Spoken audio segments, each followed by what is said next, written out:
Hyderabad central యూనివర్సిటీలో భూముల వివాదం రచ్చగా మారింది. దీనిపై ఇప్పటికే అసోసియేషన్ పార్టీలు కూడా ఘాటు వ్యాఖ్యలు చేస్తున్నాయి. హెచ్సియు విద్యార్థి నేతలు నాయకుల్ని పోలీసులు అరెస్ట్ చేశారు. ఒక దశలో హెచ్సియు దగ్గర లాఠీ చార్జు చోటు చేసుకుంది. ఈ నేపథ్యంలో హెచ్సియు కీలక ప్రకటన చేసింది. 2024 జూలైలో వర్సిటీ ప్రాంగణంలో సర్వే జరగలేదని స్పష్టం చేసింది. టీజీఐఐసి చేసిన ప్రకటనను ఖండిస్తున్నట్లు తెలిపింది. భూముల హద్దుల నిర్ణయానికి తాము అంగీకరించలేదని తెలిపింది. ఈ ప్రాంతం పర్యాయ జీవ వైవిధ్యాన్ని పరిరక్షించుకోవాలని ప్రభుత్వాన్ని కోరుతున్నట్లు తెలిపారు. అయితే దీనికి సంబంధించి మరింత సమాచారం మా ప్రతినిధి ధనుంజయ్ అందిస్తారు. ధనుంజయ్.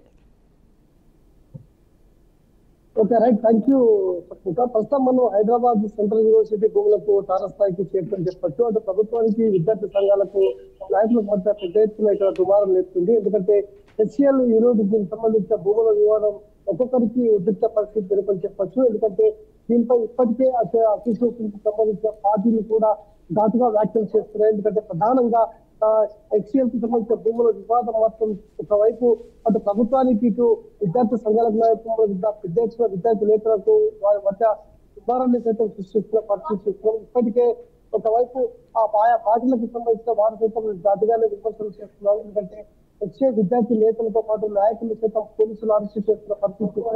ఒక్కసారిగా అరెస్టులతో అక్కడ హెచ్సి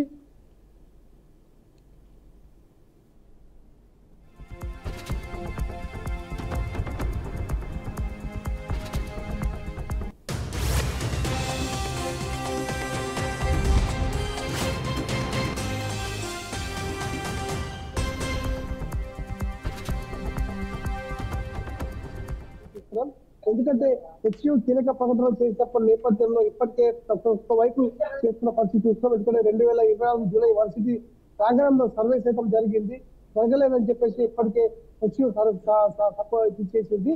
అదేవిధంగా చూస్తుంటే తెలంగాణ ఇండస్ట్రియల్ కు సంబంధించిన కార్పొరేషన్ దాన్ని చేసిన ప్రకటన సైతం ఈ రోజు హెచ్యు ఖండిస్తున్న పరిస్థితి చూస్తున్నాం. ఈ రకంగా హెచ్యుకు సంబంధించిన భూముల వివాదం ఒక్కసారిగా దుమారం లేపడంతో పెద్ద ఎత్తున అక్కడ లాఠీ చార్జ్ దిగే పరిస్థితి జరుగుతుంది. ఎందుకంటే యూనివర్సిటీ ప్రాంగణం పూర్తి స్థాయిలో పోలీసులు భయమైంది, ఉద్రిక్త పరిస్థితులు ఎదుర్కొన్నాయి. ఎందుకంటే పోలీసులు అధికార పార్టీకి సంబంధించిన నాయకులు పెద్ద ఎత్తున ఇక్కడ చేరుకొని భూములకు సంబంధించిన వర్సిటీ భూములను అమ్ముతారా, ఆర్థిక పరిస్థితి బాగోలేదనే సాకుతో ఈరోజు ప్రభుత్వం ఒకవైపు దీనిపై స్పష్టమైన ఆదేశాలు ఇవ్వడంతో దీనికి సంబంధించిన హెచ్యు మాత్రం ఈ భూములు ప్రభుత్వానికి సంబంధం లేదు, కేవలం హెచ్యు పరిధిలో ఉన్నాయని చెప్పి పరిస్థితి చూస్తాం. ఏ విధంగా చూసినా భూములు హద్దుల నిర్ణయాన్ని తాము అంగీకరించలేదని చెప్పేసి యూనివర్సిటీకి సంబంధించిన హెచ్యుకి సంబంధించిన అధికారులు సైతం చేపట్టారు. ఈ రకంగా యూనివర్సిటీకి ప్రభుత్వానికి జరుగుతున్న మధ్య ఈ భూముల వివాదం ఏ స్థాయికి చేరుతుందన్న దానిపై ఒక స్పష్టత మనం చాటే అవకాశం కనబడడం లేదు. సప్లిత. Right Dhananjay, thank you. అనారోగ్యంతో బాధపడుతున్న ఏపీ మాజీ మంత్రి కొడాలి నాని హైదరాబాద్ ఏఐజీ హాస్పిటల్ నుండి డిశ్చార్జ్ అయ్యారు. కాసేపటి క్రితం ప్రత్యేక ఎయిర్ అంబులెన్స్ లో ముంబై బయలుదేరారు. నానికి మెరుగైన వైద్యం కోసం ముంబైలోని ఏషియన్ హార్ట్ ఇన్స్టిట్యూట్ కి తరలించనున్నారు. కొడాలికి హార్ట్ లో 3 వాల్వ్స్ క్లోజ్ కావడంతో సర్జరీ చేయాలని వైద్యులు తెలిపారు. మెరుగైన చికిత్స కోసం హార్ట్ స్పెషల్ హాస్పిటల్ అయిన ముంబై బాంద్రాలోని ఏషియన్ హార్ట్ ఇన్స్టిట్యూట్ లో సర్జరీ చేయించాలని కుటుంబ సభ్యులు నిర్ణయం తీసుకున్నట్లుగా సమాచారం. ఇక ఇదే అంశానికి సంబంధించిన పూర్తి సమాచారాన్ని మా ప్రతినిధి సాంబశివరావు అందిస్తారు. సాంబశివరావు.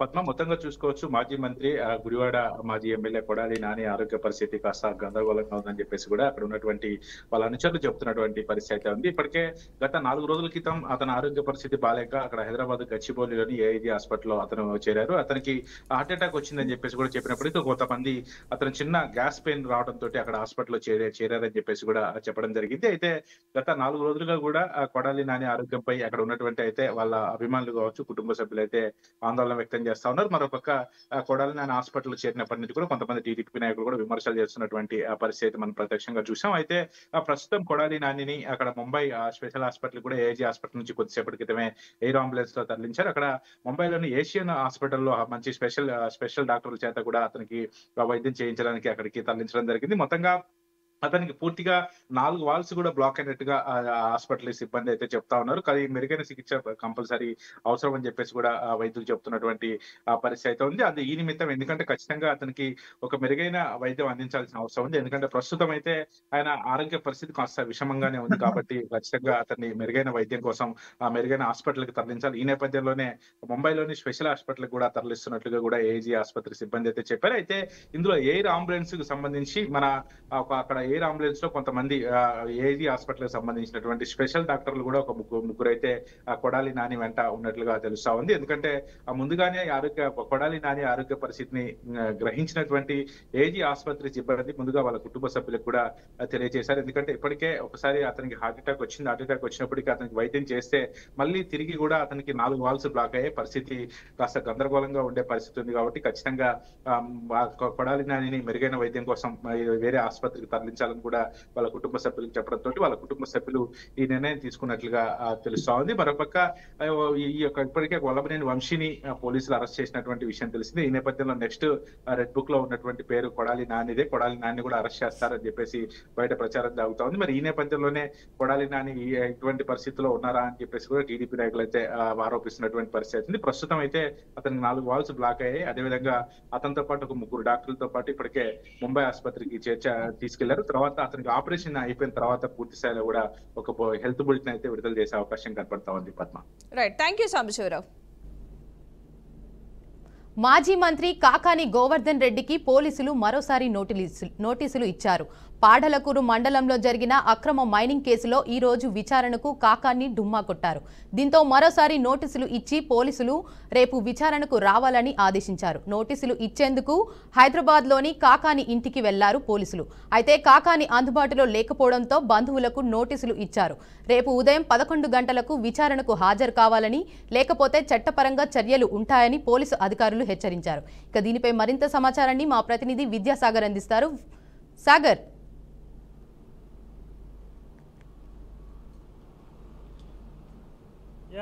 మైనింగ్కి సంబంధించి అక్రమ రవాణా అలాగే అక్రమ మైనింగ్ చేయడంతో పాటు ఎక్స్పోజివ్స్ ఏదైతే పేలుడు పదార్థాలు కలిగి ఉన్నారని చెప్పి ఆరోపణల పైన నెల్లూరుకు సంబంధించిన డీడీ మైనింగ్ డీడీ భూగర్భ అలాగే గనుల శాఖకు సంబంధించిన డీడీ బాలాజీ నాయక్ గత నెల 16వ తేదీ పొదలకూరులో పోలీస్ స్టేషన్లో కంప్లైంట్ చేశారు, ఫిర్యాదు చేశారు. ఈ ఫిర్యాదు ఆధారంగానే ఈ కేసులో A4గా కాకాని గోవర్ధన్ రెడ్డి పేరు, అంటే మాజీ మంత్రి అలాగే వైసీపీ నెల్లూరు జిల్లా అధ్యక్షులుగా పనిచేస్తున్న కాకాని గోవర్ధన్ రెడ్డి మీద కేసు అయితే నమోదైంది. దీనికి సంబంధించి ఇప్పటికే పోలీసులు నిన్న నోటీసులు అయితే అందజేశారు. ఈ నోటీసులు అందుకునేందుకు నోటీసులు ఇచ్చేందుకు కాకాని గోవర్ధన్ రెడ్డి నివాసానికి వెళ్లారు. నెల్లూరులో నివాసానికి వెళ్ళినప్పుడు అక్కడ ఎవరు కూడా లేకపోవడంతో కాకాని గేటుకే ఈ నోటీసులు అందించడం జరిగింది. అనంతరం కూడా ఈయన తప్పించుకున్నారు, కాకాని గోవర్ధన్ రెడ్డి కనిపించడం లేదంటూ పోలీసులు భావిస్తున్న తరుణంలోనే సోషల్ మీడియాలో కాకాని గోవర్ధన్ రెడ్డి హైదరాబాద్లోని తన కూతురు నివాసంలో ఈ ఉగాది వేడుకలు అయితే జరుపుకుంటున్నారని చెప్పి కొంత సమాచారం ఉంది. దీంతో వెంటనే కూడా స్పందించిన పోలీసులు నేరుగా కూడా హైదరాబాద్కి వెళ్ళి కాకాని గోవర్ధన్ రెడ్డికి నోటీసులు అందించి అలాగే విచారణకు రావాలని చెప్పి కోరే ప్రయత్నం అయితే చేశారు. దీంట్లో కేసుకు సంబంధించి పూర్తి వివరాలు చూసుకుంటే పొదలకూరు మండలం తాటిపర్తి గ్రామంలో రుస్తూమ్ అనే ఒక మైన్ ఉంది. ఇది చెన్నైకి సంబంధించిన విద్యాకిరణ్ అని చెప్పి ఒక వ్యక్తికి సంబంధించింది. మొత్తం కూడా 32 ఎకరాల్లో ఈ మైన్ లీజులు ఉన్నాయి, మైకా మైన్కి సంబంధించిన లీజులు ఉన్నాయి. లీజులు 2020లోనే ముగిశాయి. లీజులు ముగిసిన తర్వాత లీజు రెన్యువల్కి అయితే విద్యాకిరణ్ వాళ్ళు అప్లై చేసుకున్న పరిస్థితులు ఉన్నాయి. అనంతరం కూడా ఈ తెల్లరాయి క్వాడ్జీకి విపరీతమైన డిమాండ్ రావడంతో ఆనాడు మంత్రిగా పనిచేస్తున్న కాకాని గోవర్ధన్ రెడ్డి కొందరు ప్రజాప్రతినిధుల సహకారంతో ఈ అక్రమంగా సుమారుగా 61,311 టన్నుల మెట్రిక్ టన్నుల తెల్లరాయిని కూడా అక్రమంగా దోచేశారు. దీన్నంతా కూడా తరలించి సుమారుగా కొన్ని కోట్ల రూపాయలు 250 కోట్ల రూపాయల వరకు దీన్ని అక్రమాలకు పాల్పడ్డారని చెప్పి ఒక ఎస్టిమేషన్ అయితే వేయడం జరిగింది మైనింగ్ అధికారులు. దీనికి సంబంధించి కూడా నేరుగా కూడా పొదలకూరు పోలీస్ స్టేషన్లో ఫిర్యాదు చేశారు. ఫిర్యాదు చేసిన అనంతరం కూడా మొదట 3 మీదే ఫిర్యాదు చేయడం జరిగింది. అనంతరం ఈ కేసులో అనేక మందిని కూడా యాడ్ చేయడం జరిగింది. ప్రస్తుతం అయితే ఈ కేసుకు సంబంధించి మొత్తం 8 మంది ఉన్నారు. 8 మందిలో కాకాని గోవర్ధన్ రెడ్డి A4గా ఉన్నారు, A1గా పేర్నాటి శ్యాంప్రసాద్ రెడ్డి ఉన్నారు, అలాగే A7 A6 A8 ఇద్దరిని కూడా ఇప్పటికీ అరెస్ట్ చేసి 14 రోజుల రిమాండ్ కూడా పంపించడం జరిగింది. మొత్తం మీద చూసుకుంటే ఈ 61,311 టన్నులు ఏదైతే అక్రమాలు జరిగాయి అంతా కూడా మొత్తం కాకాని గోవర్ధన్ రెడ్డికి సంబంధించి ఇవన్నీ జరిగాయని చెప్పి గతంలో సోమిరెడ్డి చంద్రమోహన్ రెడ్డి, అంటే అప్పుడు ప్రతిపక్షంలో ఉన్న సోమిరెడ్డి చంద్రమోహన్ రెడ్డి నేరుగా పొదలకూరు రుస్తూమ్ మైన్లో కూడా నిరాహార దీక్ష చేపట్టారు. అంటే సత్యాగ్రహ దీక్ష పేరుతో 3 రోజుల పాటు మైన్ వద్దే దీక్షలు అయితే చేపట్టారు. అందరూ కూడా అనేక ఫిర్యాదులు కూడా చేశారు. దీనికి సంబంధించి ఇవన్నీ ఒక ఎత్తు అయితే కాకాని గోవర్ధన్ రెడ్డి మీద నమోదైన కేసుల్లో అత్యంత చెప్పుకోదగిన కేసు ఏంటంటే ఈ ఎక్స్ప్లోజివ్ ఏదైతే ఈ పేలుడు పదార్థాలకు సంబంధించి అంటే ఇది ఒక ఉగ్రవాద చర్యలు అలాగే దేశద్రోహం చర్యలకు సంబంధించిన కేసుగా నమోదయ్యే అవకాశం ఉంది. అలాగే ఈ కేసులో కాకాని గోవర్ధన్ రెడ్డి నేరుగా పోలీసు ఎదుట నెల్లూరు రూరల్ డిఎస్పీ కార్యాలయానికి హాజరు కావాలని చెప్పి నిన్నే పోలీసులు అయితే నోటీసులు అంటింగ్ చేశారు. కానీ ఈ నోటీసుల్ని ఎవరు కూడా తీసుకునే పరిస్థితి లేకపోవడంతో కాకాని గోవర్ధన్ రెడ్డి ఈ నోటీసులపై స్పందించలేదు ఇప్పటి వరకు. కానీ ఈరోజు పూర్తి గడువు 11 గంటలకి రావాల్సిన కాకాని గోవర్ధన్ రెడ్డి విచారణకు హాజరు కాకపోవడంతో ఈయన హైదరాబాద్లో ఉండడం తెలియడంతో నేరుగా ఒక నెల్లూరు నుంచి ఒక టీం కూడా నేరుగా కూడా హైదరాబాద్ వెళ్ళి కాకాని గోవర్ధన్ రెడ్డికి నేరుగా నోటీసులు ఇచ్చి విచారణకు హాజరు కావని, ఒకవేళ హాజరు కాని పక్షంలో చట్టరీత్యా ఏ చర్యలు తీసుకోవాలో ఆ చర్యలను కూడా పూర్తిగా తీసుకునే ఉద్దేశం పోలీసులకైతే ఉంది. మొత్తం మీద చూసుకుంటే ఇప్పటికే రాష్ట్రంలో వైసీపీ ప్రతిపక్షంలో ఉంది కాబట్టి వైసీపీ తరఫున ఎక్కువగా వాయిస్ వినిపిస్తుంది. అలాగే ముఖ్యంగా చూసుకుంటే పేర్ని నాని కావచ్చు, అలాగే మాజీ మంత్రి కాకాని గోవర్ధన్ రెడ్డి కావచ్చు, ఇలాంటి ఒకటిద్దరు మాత్రం ఎక్కువగా వాయిస్ వినిపిస్తున్నారు. ఇలాంటి తరుణంలో కాకాని గోవర్ధన్ రెడ్డి మీద ఇప్పుడు కేసులు అన్ని నమోదయ్యాయి కాబట్టి గతంలోనే సోషల్ మీడియాలో అక్రమ పోస్టులు పెట్టని ఇప్పటికే 3 కేసులు నమోదయ్యాయి. అలాగే మరో 2 కేసులు కూడా మరో 2 కేసులు కూడా కాకాని గోవర్ధన్ రెడ్డిని అయితే ముద్దాయిగా చేస్తున్నారు. మొత్తం మీద ఇప్పుడు కేసులో ఉచ్చు అయితే కాకాని గోవర్ధన్ రెడ్డి బిగిస్తున్నారని చెప్పవచ్చు.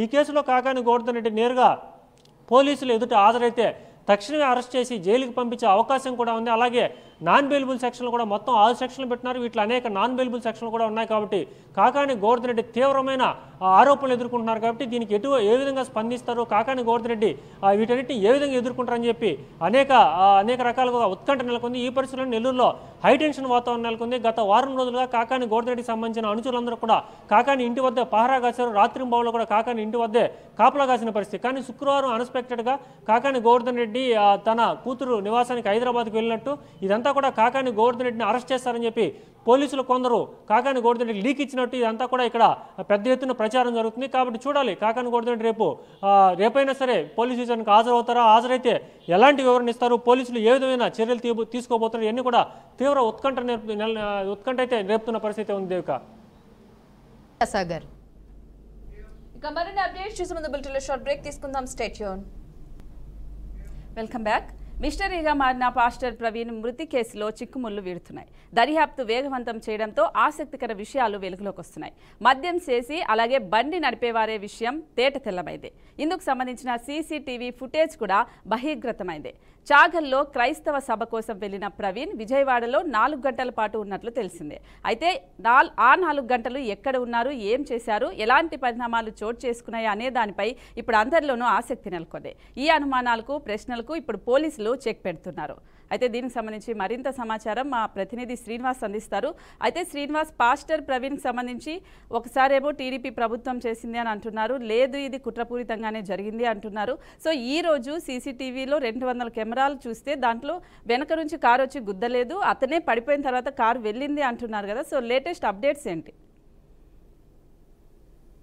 రైట్ స్వప్నిక, ఏదైతే పాస్టర్ పగడాల ప్రవీణ్ కుమార్ మరణం తీవ్ర ఆరోపణలు, అంటే ఆ మరణం హత్య జరిగిందా, ప్రమాదమా, సహజ మరణమా అని అనేక కోణాలతో దృష్టి సారించి పోలీసులు అయితే అంటే కొలిక్కి వచ్చిన పరిస్థితి, కంక్లూజన్కి వచ్చిన పరిస్థితి. పోలీసులు చెప్పిన వివరాల ప్రకారం అంటే ఒకప్పుడు రాజమండ్రి బేస్డ్ గా జరిగిన ఇన్వెస్టిగేషన్ కాస్త ఏలూరు ఐజీ అశోక్ కుమార్ నేతృత్వంలో పూర్తి స్థాయిలో 300 సీసీ కెమెరాలని పూర్తిగా వాళ్ళు పరిశోధన చేసి దాని తాలూకు అప్డేట్ మీడియా కూడా వివరించిన పరిస్థితి అయితే ఉంది.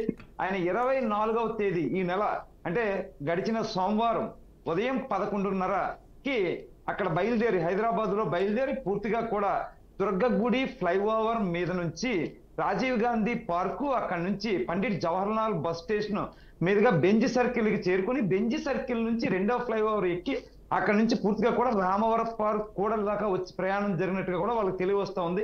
ఇందులో కొన్ని ప్రధాన అంశాలు, కోదాడలో మద్యం తీసుకున్నట్టుగాను, అలాగే కంచికచర్ల పరిటాల మధ్యలో బండి అదుపు తప్పి పడిపోతే అక్కడ బండి యొక్క హెడ్ లైట్ డూమ్లవి ఆ బండికి ఉండే స్టీల్ రాడ్ అవన్నీ వంగిపోయినట్టు కూడా గుర్తించి ఆయన కూడా చిన్న చిన్న గాయాలైనట్టు కూడా ఒక ప్రాథమిక అంచనాకైతే పూర్తిగా వచ్చారు. అది అంతా కూడా ఎక్కడంటే గొల్లపూడిలో పెట్రోల్ బంక్ లో పెట్రోల్ కొట్టిస్తున్నప్పుడు ఆ పెట్రోల్ బాయిల్ కూడా, సార్ మీ పరిస్థితి బాగోలేదు, మీ బండి కూడా కండిషన్ లేదని చెప్పడం కూడా జరిగింది. అయినా ఆయన వినిపించుకోకుండా వెళ్ళిపోయినట్టు కూడా ఒక అంచనాకు వచ్చినట్టుగా కూడా ఐజీ ఎవరైతే ఏలూరు రేంజ్ ఐజీ అశోక్ కుమార్ ఆయన వివరణ జరిగింది.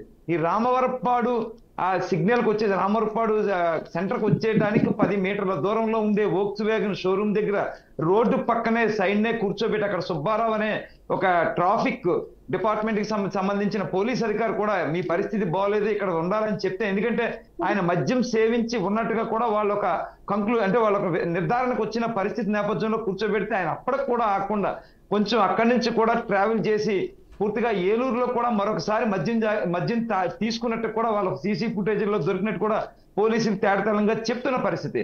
అయితే ఇక్కడ మనం చూడాల్సింది కంచికచర్ల పరిటాల మధ్యలో ప్రమాదం.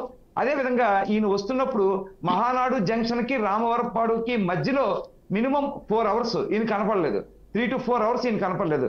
అక్కడ ఏం జరిగింది అంటే ఈ సీసీ ఫుటేజ్ బేస్డ్ గా చూసుకుంటే సాయంత్రం 4:30కే మహానాడు జంక్షన్ దగ్గర కనపడిన సీసీ ఫుటేజ్ 3-4 గంటల తర్వాత మాత్రమే ఇలా రామవరపాడు దగ్గర ట్రేస్ అవుట్ అయినట్టుగా కూడా వీళ్ళకి ఒక అంచనా వచ్చింది. అంటే ఈ 3-4 గంటలు విజయవాడలో ఆయన ఎవరు కలిశారు, ఏం జరిగింది, ఎవరైనా మిత్రులు, విజయవాడలో ఈయనకి ఎలాంటి కుటుంబ సభ్యులు లేరు, ఈయన మినిస్ట్రీస్ అవి రన్ చేస్తూ ఉంటారు, సభలకు అది వెళ్తూ ఉంటారు, సువార్త సభలు చెప్తూ ఉంటారు. కాబట్టి దానికి సంబంధించిన ఫాస్టర్ తో ఉన్న రిలేషన్ తప్ప ప్రత్యేకంగా వీళ్ళకి కుటుంబ సభ్యులతో ఏం లేరు, ఎలాంటి ఫ్రెండ్స్ కూడా లేరు, ఇలాంటి మతపరమైన రిలేషన్స్ తప్ప.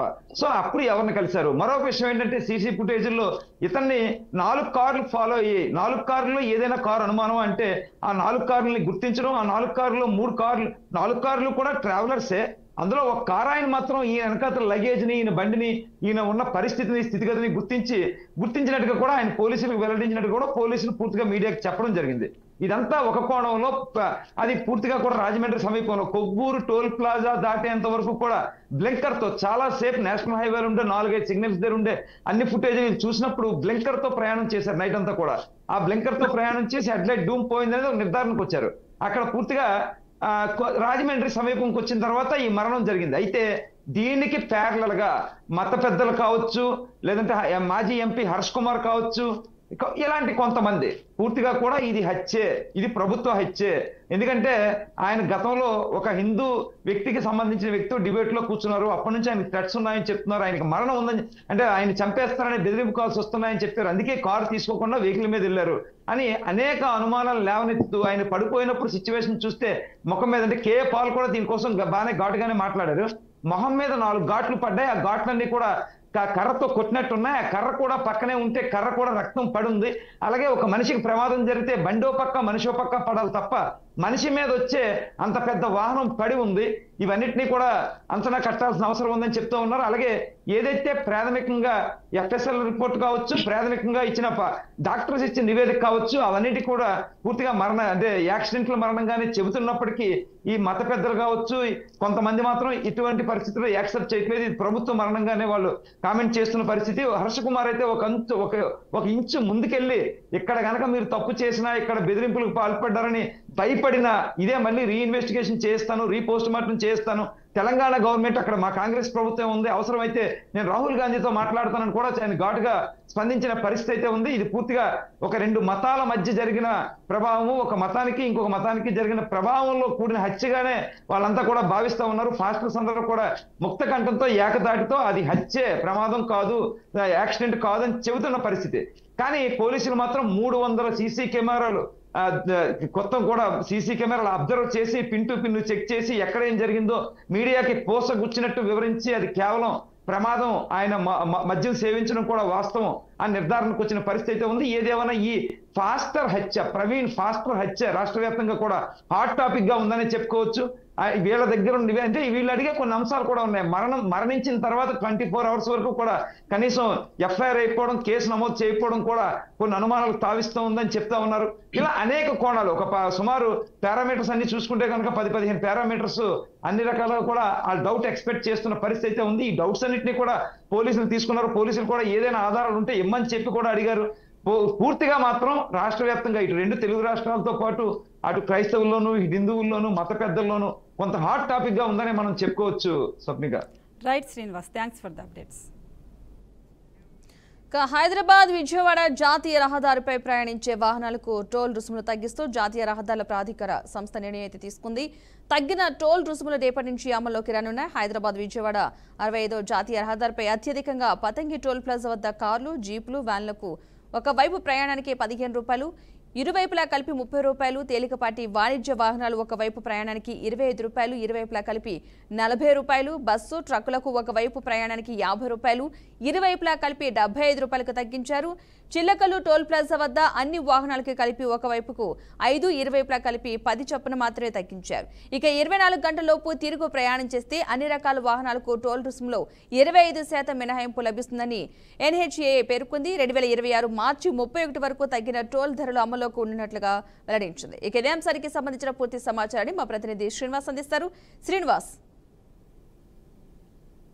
Good evening. 6 PM.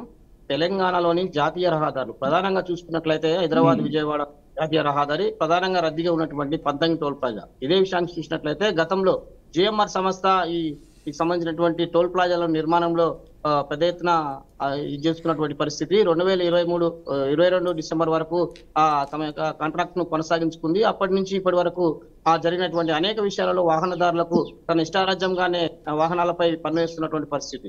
అప్పుడు ఉన్నటువంటి పరిస్థితుల్లో దానికి సంబంధించిన విషయాలను కూడా పూర్తిగా ఉన్నటువంటి అధికారులే కానీ జాతీయ రోడ్డు రవాణా సంస్థ వారు కానీ అలాంటి అజమాయిషి లేకుండా పోయింది. దీనికి సంబంధించినటువంటి గడువు 2022తో ముగియడంతో మరోసారి NDSC జాతీయ రహదారి సంస్థ కూడా అధీనంలోకి రావడం జరిగింది.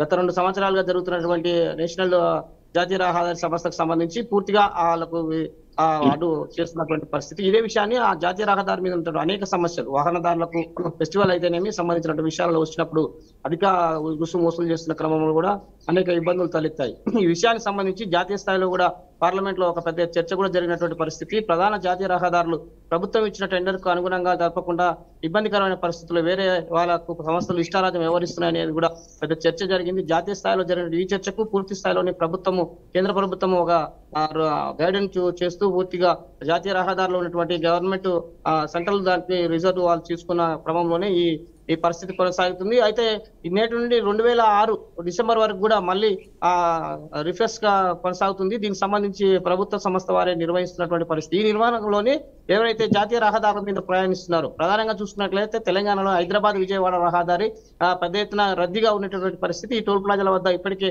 వాహనదారులు ఎవరైతే వన్ సైడ్ వెళ్తున్న వారికి కూడా 15 రూపీస్, అప్ అండ్ డౌన్ వస్తున్నటువంటి 25 రూపీస్, నేషనల్ హైవే మీద ఉన్నటువంటి జాతీయ రహదారుల మీద వెళ్తున్నటువంటి వెహికల్స్ కూడా 25% రాయితీ ఇస్తున్నట్లు కూడా ఇప్పటికే ప్రభుత్వం ప్రకటించింది. ఇవి ఈ రోజు అర్ధరాత్రి నుంచి కూడా అమలు రానున్నట్లు కూడా ఇప్పటికే జాతీయ రహదారి సంస్థ సంబంధించినటువంటి విషయాలని కూడా ఇప్పటికి ఇక్కడ ప్రకటించినటువంటి పరిస్థితి.